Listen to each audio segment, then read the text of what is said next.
નમસ્તે દર્શક મિત્રો, આઈઆરએચપીસીમાં સૌનું હાર્દિક સ્વાગત છે। હું છું પ્રતિ જાની મકવાના। તો સમાજ કરતા પહેલા નજર કરીએ આજના મુખ્ય સમાચાર પર। ભરૂચના ચાવજ ગામે તસ્કરોનો આતંક, એક બાંધકામ સાઇડ અને 2 મકાનોમાં મોટી ચોરીને અંજામ। પોલીસે ફરિયાદીઓની ફરિયાદ લઈ કાર્યવાહી શરૂ કરી। અંકલેશ્વર ગોયા બજારની શાળામાં ગેસ બોટલના વાલ લીકેજ થતા આગ લાગતા ફફડાટ। અંકલેશ્વર આમલા ખાડી બ્રિજ પરથી આઈસર ટેમ્પો રોડ સાઈડ 15 ફૂટ નીચે પટકાયો। અંદર સવાર ક્લીનર અને ચાલકને સામાન્ય ઈજા। ભરૂચમાં નર્મદા નદીના કાંઠેની 500 મીટરના ઊંચાવાળા વિસ્તારોમાં લોકો માટે ભૂગર્ભ જળ ટાંકાઓ બન્યા આશીર્વાદરૂપ। ચોમાસા દરમિયાન પાણી સંગ્રહ કરી 8 મહિના વાપરતા હોવાનું કહ્યું। ગુજરાત રાજ્ય માર્ગ અને પરિવહન નિગમ દ્વારા રાજ્યના વિવિધ બસ ડેપોનું નવીનીકરણ કરવામાં આવી રહ્યું છે। આ અંતર્ગત અંકલેશ્વર શહેર અને ભરૂચ નર્મદા ચોકડી નજીક આવેલા જીએનએફસી બસ ડેપોનું નવીનીકરણ હાથ ધરવામાં આવ્યું છે। આ બંને પ્રોજેક્ટનું આજે ખાતમુહૂર્ત કરવામાં આવ્યું હતું। કાર્યક્રમમાં ભરૂચના સાંસદ મનસુખ વસાવા, અંકલેશ્વરના ધારાસભ્ય ઈશ્વર પટેલ, ભરૂચના ધારાસભ્ય રમેશ મિસ્ત્રી સહિત મહાનુભાવો ઉપસ્થિત રહ્યા હતા। જીએનએફસી બસ ડેપોનું નવીનીકરણ 2.67 કરોડના ખર્ચે કરવામાં આવશે, જ્યારે 50 વર્ષ જૂના અંકલેશ્વર શહેર ડેપો અને વર્કશોપનું નવીનીકરણ 11.54 કરોડના ખર્ચે થશે। જીએનએફસી ડેપોનું કામ 11 મહિનામાં પૂર્ણ થશે। અંકલેશ્વર ડેપો અને વર્કશોપનું કામ 18 મહિનામાં પૂર્ણ થશે। આ સમયગાળા દરમિયાન બંને સ્થળે હંગામી ડેપો કાર્યરત રહેશે। નવીનીકરણ બાદ બંને બસ ડેપોમાં મુસાફરોને એરપોર્ટ જેવી 25 આધુનિક સુવિધાઓ પ્રાપ્ત થશે। આ પ્રોજેક્ટથી મુસાફરોને વધુ સારી સેવાઓ મળશે અને એસટી બસ મુસાફરી વધુ આરામદાયક બની રહેશે। ભરૂચ જિલ્લામાં રાષ્ટ્રપિતા જ્યોતિરાવ ફૂલેની જન્મ જયંતિની ઉજવણીના ભાગરૂપે ભરૂચમાં સ્ટેચ્યુ પાર્ક ખાતે વિવિધ સંગઠનો દ્વારા જ્યોતિરાવ ફૂલેની પ્રતિમાને ફૂલહાર અર્પણ કરી શ્રદ્ધાંજલિ પાઠવવામાં આવી હતી। ભરૂચના સેવાશ્રમ રોડ ઉપર આવેલું સ્ટેચ્યુ પાર્કમાં રાષ્ટ્રપિતા જ્યોતિરાવ ફૂલે સહિતના અનેક મહાવિભૂતિઓની પ્રતિમાઓ સ્થાપિત છે। આજે પણ રાષ્ટ્રપિતા જ્યોતિરાવ ફૂલેની જન્મ જયંતિ નિમિત્તે ભરૂચ જિલ્લામાં કાર્યરત બામસેફ, ઇન્સાફ મંડળ, બીએમજી સંગઠન અને આદિવાસી અસ્મિતા સંરક્ષણ સમિતિ દ્વારા રાષ્ટ્રપિતા જ્યોતિરાવ ફૂલેની જન્મ જયંતિના ભાગરૂપે ફૂલહાર કરી શ્રદ્ધાંજલિ પાઠવવામાં આવી હતી। આવનાર 14 એપ્રિલના રોજ ડૉક્ટર બાબા સાહેબ આંબેડકરની જન્મ જયંતિના ભાગરૂપે ભરૂચ રેલવે સ્ટેશને સવારે 9:30 કલાકે ડૉક્ટર બાબા સાહેબ આંબેડકરને ફૂલહાર અર્પણ કરવામાં પણ આવનાર છે। વડોદરા જિલ્લાથી પસાર થતા રાષ્ટ્રીય ધોરી માર્ગ નંબર 48 ઉપર આવેલા કરજણના ભડથાણા ગામની સીમમાં ટોલ પ્લાઝા પર કરજણ તાલુકાના વાહન ચાલકોને ટોલ મુક્તિ આપવાની માંગ સાથે એક બિન રાજકીય ચળવળ ઊભી થતાં સમગ્ર મુદ્દો ટોક ઓફ ધ ટાઉન બની ગયો છે। શુક્રવારના રોજ વહેલી સવારે જ કરજણ તાલુકાના વાહન ચાલકો માટે ટોલ પ્લાઝા નજીક એકઠા થયા હતા। ટોલ ટેક્સમાંથી મુક્તિની માંગ કરી હતી। ત્યારબાદ ટોલ પ્લાઝા પાસેથી પદયાત્રા સાથે 3 કિમી ચાલી કરજણ ટાઉનમાં આવેલા દેશના રાષ્ટ્રપિતા મહાત્મા ગાંધીજીની પ્રતિમાને પુષ્પાંજલિ અર્પણ કરી ત્યારબાદ જૂની કોર્ટ પાસે આવેલા ડૉક્ટર બાબા સાહેબ આંબેડકરની પ્રતિમાને પણ પુષ્પાંજલિ અર્પણ કર્યા હતા। પદયાત્રા જનસેવા કેન્દ્ર ખાતે પહોંચી પ્રાંત અધિકારીને આવેદનપત્ર પાઠવી રજૂઆત કરી હતી। આવેદનપત્રમાં આક્ષેપ કરાયો છે કે નેશનલ હાઈવે 48 ઉપર 6 લેન માર્ગ બનાવ્યો હતો। તે સમયથી આ ટોલ નાકું કાર્યરત છે। જે તે સમયે ટોલ નાકાનો કોન્ટ્રાક્ટ L&T તથા સરકાર વચ્ચે થયેલો હતો, જે કરારની મુદ્દત પૂર્ણ થઈ ગઈ છે। છેલ્લા ઘણા વર્ષોથી ખાનગી એજન્સીના માધ્યમથી ટોલ નાકું ચાલી રહેલું છે। ટૂંક સમયગાળામાં નેશનલ હાઈવે ઓથોરિટી દ્વારા 2 વખત ટોલના દરોમાં વધારો પણ કરવામાં આવેલો છે અને સ્થાનિક રાહદારીઓના માથા ઉપર આર્થિક બોજો વધી ગયો છે। ભડથાણા ટોલ નાકું સૌથી વધુ આવક ધરાવતું ટોલ નાકું છે અને ઉપરા છાપડી આ રીતે ટોલ વધારીને સ્થાનિક રાહદારીઓ પર ટોલનું ભારણ વધી રહ્યું છે। તેની સામે સ્થાનિક લોકોને ટોલ નાકા તરફથી જે સુવિધાઓ મળવી જોઈએ તે સુવિધા ન મળતી હોવાના પણ આક્ષેપો કર્યા છે। કરજણ નગર સહિત કરજણ તાલુકાના 93 ગામના રહીશો રોજબરોજ કરજણ તાલુકા મથકે કામકાજ અર્થે આવવાનું થતું હોય છે। તાલુકાના મોટા ભાગના ગામોની જનતાનો રોજિંદો વ્યવહાર કરજણ સાથે સંકળાયેલો હોય અને રાહદારીઓને અવારનવાર કરજણ આવવા માટે ટોલ નાકાને માતબર રકમ ચૂકવવી પડતી હોવાના આક્ષેપ સાથે ઉગ્ર રજૂઆત કરી હતી। આજ રોજ ભડથાણા ટોલ ટેક્સ પર જે ભાવ વધારો કર્યો છે તેમજ વડોદરા જિલ્લાને GJ6 ને જે ફ્રી માટેનું આંદોલન રોગ જાગૃત નાગરિકો દ્વારા કરવામાં આવ્યું છે, એમાં બધા જ લોકો ભેગા થયા છે, એકત્ર થયા છે અને આ જે અમે સખત વિરોધમાં વખોડીએ છીએ અને ટોટલ GJ6 ફ્રી કરાવીને રહીશું એ અમારી માંગણી છે. અગર માંગણી સંપૂર્ણ ન થાય તો શું કરશો? સદર માંગણી સંતોષવામાં નહીં આવે તો અમે એની રણનીતિ તૈયાર કરીશું બધા ભેગા થઈને. આજે આવેદન પત્ર આપીને અમારી મોટા જે આગેવાનો બધા લોક જાગૃત છે બધા ભેગા થઈને એકત્ર થઈને આગળની રણનીતિ કરીશું.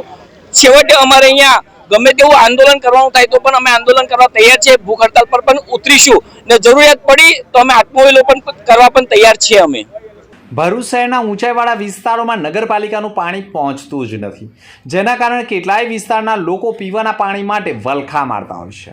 પરંતુ જૂના ભરૂચના ઘણા વિસ્તારોમાં વર્ષો જૂના મકાનોમાં ભૂગર્ભ જળના ટાંકાઓ આશીર્વાદરૂપ બન્યા છે. ચોમાસાની ઋતુમાં વરસાદ વરસતા જ પાણીને ટાંકામાં સંગ્રહ કરી આ જ પાણીનો ઉપયોગ પીવા અને જમવાનું બનાવવા સાથે વપરાશમાં પણ લઈ કુદરતી પાણીનો સદઉપયોગ જૂના ભરૂચ વિસ્તારના કેટલાય સ્થાનિકો કરી રહ્યા છે. જૂના ભરૂચના નર્મદા નદીના કાંઠે આવેલા ઘણા ઊંચાઈવાળા વિસ્તારોમાં ભરૂચ નગરપાલિકાનું પાણી રહીશો સુધી પહોંચતું નથી, પરંતુ આ વિસ્તારના રહીશોના મકાનોમાં વર્ષો જૂના ભૂગર્ભ જળના ટાંકાઓ આશીર્વાદરૂપ સાબિત થઈ રહ્યા છે. ચોમાસાના 4 મહિના વરસતા વરસાદના પાણીનો પોતાના મકાનોમાં જ 25 થી 30 ફૂટ ઊંડા ભૂગર્ભ ટાંકાઓમાં સંગ્રહ કરીને આ પાણીનો ઉપયોગ શિયાળો ઉનાળો આમ 8 મહિના સુધી ઉપયોગમાં લેવામાં આવે છે. અને એટલે જ આ વિસ્તારના રહીશો માટે વરસાદનું કુદરતી પાણી આશીર્વાદરૂપ સાબિત થયું છે. અત્રે ઉલ્લેખનીય બાબત એ પણ છે કે ગુજરાતમાં સરકારની નલ સે જલ યોજના ચાલી રહી છે અને ભરૂચના કેટલાય ઊંચાવાળા વિસ્તાર અને નર્મદા નદીના 500 મીટરની હદમાં રહેતા લોકોને ત્યાં જ ભરૂચ નગરપાલિકાનું પાણી પહોંચતું નથી. પરંતુ નર્મદા નદીના કાંઠે રહેતા અને ઊંચાઈવાળા વિસ્તાર પર રહેલા મકાનોમાં વરસાદનું કુદરતી પાણી કાયમી આશીર્વાદરૂપ બની રહ્યું હોય તેમ લાગી રહ્યું છે. મારું નામ ફરીદા કેરાવાલા છે. આ ઘર અમે લગભગ 200 વર્ષથી અહીંયા રહીએ છીએ. અમારા વડવાએ ટાંકાઓ અહીંયા ઊભા કર્યા હતા, જેમાં અમે વરસાદનું પાણી સંગ્રહ કરીએ છીએ, જે ખૂબ મિનરલ્સથી ભરપૂર મીઠું હોય છે, જે અમે અમારા રસોઈમાં પીવામાં એ જ વાપરીએ છીએ. જ્યારે આજનું આરોનું પાણી એટલું મિનરલ્સથી ભરપૂર નથી, જેને અંદરથી નિકાલી દેવામાં આવે છે ઘણા મિનરલ્સથી, જે આપણા સ્વાસ્થ્ય માટે એટલું સારું નથી હોતું. અગર આપણે આવી રીતના પોતાના ઘરમાં ટાંકીઓ ઊભી કરી વરસાદનું પાણી સંગ્રહ કરીએ તો આપણને પાણીની કિલ્લત રહેશે નહીં અને આપણે સારી રીતે વરસાદના પાણીનો ઉપયોગ કરી શકીશું. ફરિયાદી તીર્થ અનિલકુમાર પટેલના મકાનને અજાણ્યા તસ્કરોએ નિશાન બનાવી હોવાની ઘટના સામે આવી છે. કોઈ અજાણ્યા ચોર ઈસમોએ 10/4/2025ના રોજ સવારના સમયે જ ફરિયાદીના ઘરનો મેન દરવાજાનો લોક તોડી ઘરમાં પ્રવેશ કરી બેડરૂમમાં રાખેલા લાકડાના કબાટમાં મૂકેલા એક સોનાની ચેન તથા પેન્ડલ આશરે વજન 1.25 તોલા આશરે કિંમત ₹99,900 તથા રોકડા ₹30,000 મળી કિંમત ₹1,29,000ની મત્તા ઉપર હાથ ફેરો કરી અજાણ્યા તસ્કરો પલાયન થઈ જતા સમગ્ર મામલો પોલીસ મથકે પહોંચ્યો છે. પોલીસે પણ સમગ્ર ઘટનામાં ઝીણવટભરી તપાસ કરી અજાણ્યા તસ્કરોનું પગેડું મેળવવાના પ્રયાસો શરૂ કર્યા છે. ભરૂચના ચાવજ ગામે તસ્કરોએ આતંક મચાવ્યો હોય તેમ એક કન્સ્ટ્રક્શનની બાંધકામ સાઇટ અને 2 મકાનોને નિશાન બનાવી મોટી મત્તા ઉપર હાથફેરો કર્યો હોવાની ઘટના સામે આવતા મામલો પોલીસ મથકે પહોંચતા 3 લોકોની ચોરીની ઘટનાની ફરિયાદ પોલીસ મથકે નોંધાઈ ગઈ છે અને અજાણ્યા તસ્કરોનું પગેડું મેળવવાના પ્રયાસો પોલીસે શરૂ કર્યા છે. ભરૂચના ચાવજ ગામે શાંતિ રિયાલિટી કન્સ્ટ્રક્શનનું બાંધકામ સ્કાય સિટી સાઇટ ચાવજ ખાતે ચાલી રહ્યું છે અને ઓફિસની અંદર મૂકેલા કબાટના તૃપ્તિ કંપનીના પ્લસ કોક નળના બોક્સ નંગ 9, એક બોક્સમાં 2 નળ મળી કુલ 18 નંગ કિંમત ₹27,000ની કોઈ અજાણ્યા તસ્કરો ચોરી કરી ગયા હોવાની ફરિયાદ પોલીસ મથકે નોંધાઈ ગઈ છે.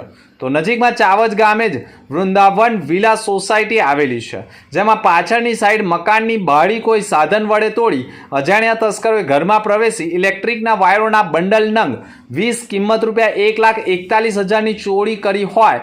મકાનમાં વાયરિંગ કરવા માટે વાયરોના બંડલો લાવ્યા હોય, પરંતુ વાયરિંગ થાય તે પહેલાં જ અજાણ્યા તસ્કરો વાયરોના બંડલો ચોરી ગયા હોય તેવી ઘટના સામે આવી છે. સાથે નજીકમાં જ ક્રેડિટ એક્સિસ ગ્રામીણ ફાઇનાન્સ કંપનીની ઓફિસમાં પણ અજાણ્યા તસ્કરોએ ચોરીનો નિષ્ફળ પ્રયાસ કર્યો હોવાની માહિતી સપાટી ઉપર આવી ગઈ છે. ચાવજ ગામની શ્યામવિલા સોસાયટીમાં રહેતા આશાબેન પટેલના બંધ મકાનને પણ અજાણ્યા તસ્કરોએ નિશાન બનાવ્યું હોય તેમ મકાનના બેડરૂમમાં લાગેલા સ્લાઇડર બારી કોઈ સાધન વડે ખોલી અજાણ્યા તસ્કરોએ ઘરમાં પ્રવેશી ફરિયાદીના બેડરૂમમાં મૂકેલા તિજોરી કબાટનું તાળું તોડી તેમાંથી સોના ચાંદીના દાગીના કિંમત રૂપિયા 1,54,800ની કિંમતની ચોરી કરી અજાણ્યા તસ્કરો રફુચક્કર થઈ જતા મામલો પોલીસ મથકે પહોંચ્યો છે. ચાવજ ગામે એક જ રાત્રિમાં 3 સ્થળે ચોરીના બનાવના પગલે ગામમાં અને સોસાયટીના રહીશોમાં ફફડાટ ફેલાયો છે. પોલીસે પણ અજાણ્યા તસ્કરોનું પગેડું મેળવવાના પ્રયાસો શરૂ કર્યા છે અને શોપિંગની સેન્ટરની આજુબાજુના સીસીટીવી ફૂટેજ ચકાસવાની કામગીરી કરવામાં આવી છે. અંકલેશ્વર આમલાખાડી બ્રિજ પરથી આઈસર ટેમ્પો રોડ સાઈડ 15 ફૂટ નીચે પલટી મારી જતા 2ને ઈજા પહોંચી હતી. મુંબઈથી પાર્સલ ભરી ટેમ્પો વડોદરા તરફ જઈ રહ્યો હતો. ચાલકને જોકો આવી જતા બ્રિજ એપ્રોચ રોડ સ્ટ્રેડિંગ પરથી કાબુ ગુમાવ્યો હતો. 2 બ્રિજ વચ્ચે આવેલા એપ્રોચ રોડમાં બ્રિજ પરથી પટકાયો હતો અને મધ્યરાત્રિએ બનેલો બનાવ ટ્રાફિક જામની સ્થિતિ ઊભી કરી હતી. અંકલેશ્વર નેશનલ હાઈવે પર આવેલા આમલાખાડી બ્રિજ પાસે વધુ એક અકસ્માત સર્જાઈ ગયો હતો. મુંબઈથી પાર્સલ લઈ એક આઈસર ટેમ્પો વડોદરા તરફ જઈ રહ્યો હતો. તે દરમિયાન રાત્રિના સમયે આઈસર ટેમ્પો ચાલકે અચાનક જોકો આવી જતા આગળ ચાલતા વાહનથી બચવા જતા સ્ટીયરિંગ પરનો ટર્ન લેતી વેળાએ જ અચાનક કાબુ ગુમાવી દેતા રેલિંગ તોડી નીચે પટકાયો હતો. ટેમ્પો રોડ સાઈડમાં મધ્યમાં પલટી મારી જવા પામ્યો હતો. અકસ્માતને પગલે કોઈ જાનહાનિ સર્જાઈ ન હતી. ટેમ્પો ચાલક અને ક્લીનરને સામાન્ય ઈજાઓ થતાં સારવારથી ખસેડવામાં આવ્યા હતા. मेरा नाम है जितेंद्र कुमार। कैसे घटना घटी है? हम लोग मुंबई से आ रहे थे। सूरत से पहले मैंने वो सेकंड ड्राइवर को गाड़ी दिया अपना चलाने के लिए। सूरत पे आके मैं सो गया। सोने के बाद में मैं यहाँ पे आया, जब गाड़ी पलटी मारा, जब मेरे आँख खुला यहाँ पे। कितने लोगों को चोट आई है? दोनों को आया था, थोड़ा बहुत मेरे को आया, थोड़ा बहुत उसको भी आया। શાળામાં બાળકોની સેફટીને લઈ અનેકવાર સવાલો ઊભા થતા હોય છે. અંકલેશ્વર ગોયા બજારમાં આવેલી મુખ્ય શાળા નંબર 1માં ગેસના બોટલનો વાલ્વ લીકેજ થતાં બોટલમાં આગ ફાટી નીકળી હોવાની ઘટના સામે આવી છે. કોઈ મોટી દુર્ઘટના સર્જાય એ પહેલાં સ્કૂલના શિક્ષકો અને કર્મચારીઓ દ્વારા ફાયર સેફટીના સાધનોનો ઉપયોગ કરી આગ ઉપર કાબૂ મેળવ્યો હતો. ઘટનામાં કોઈને જાનહાનિ થવા પામી ન હોવાના કારણે શિક્ષકોએ પણ રાહતનો શ્વાસ લીધો હતો. પરંતુ મધ્યાહન ભોજન માટે મૂકવામાં આવેલા ગેસ સિલિન્ડરમાં ગેસ લીકેજ બાદ આગ લાગી હોવાની ઘટનાના પગલે બાળકોના જીવનું જોખમ ઊભું થાય તે પહેલા શાળા સંચાલકોએ પણ તાત્કાલિક આગ ઉપર કાબુ મેળવી લીધો હતો. અન્ય મુખ્ય સમાચાર પર ફરી એક નજર. ભરૂચના ચાવજ ગામે તસ્કરોનો આતંક. એક બાંધકામ સાઈડ અને 2 મકાનોમાં મોટી ચોરીને અંજામ. પોલીસે ફરિયાદીઓની ફરિયાદ લઈ કાર્યવાહી શરૂ કરી. અંકલેશ્વર ગોયા બજારની શાળામાં ગેસ બોટલના વાલ્વ લીકેજ થતા આગ લાગતા ફફડાટ. અંકલેશ્વર આમલાખાડી બ્રિજ પરથી આઈસર ટેમ્પો રોડ સાઈડ 15 ફૂટ નીચે પટકાયો. અંદર સવાર ક્લીનર અને ચાલકને સામાન્ય ઈજા. ભરૂચમાં નર્મદા નદીના કાંઠેની 500 મીટરના ઊંચાવાળા વિસ્તારોમાં લોકો માટે ભૂગર્ભ જળ ટાંકાઓ બન્યા આશીર્વાદરૂપ. ચોમાસા દરમિયાન પાણી સંગ્રહ કરી 8 મહિના વાપરતા હોવાનું કહ્યું. તો આ હતા આજના સમાચાર. આવતીકાલે ફરી મળીશું નવા સમાચાર સાથે. નમસ્કાર.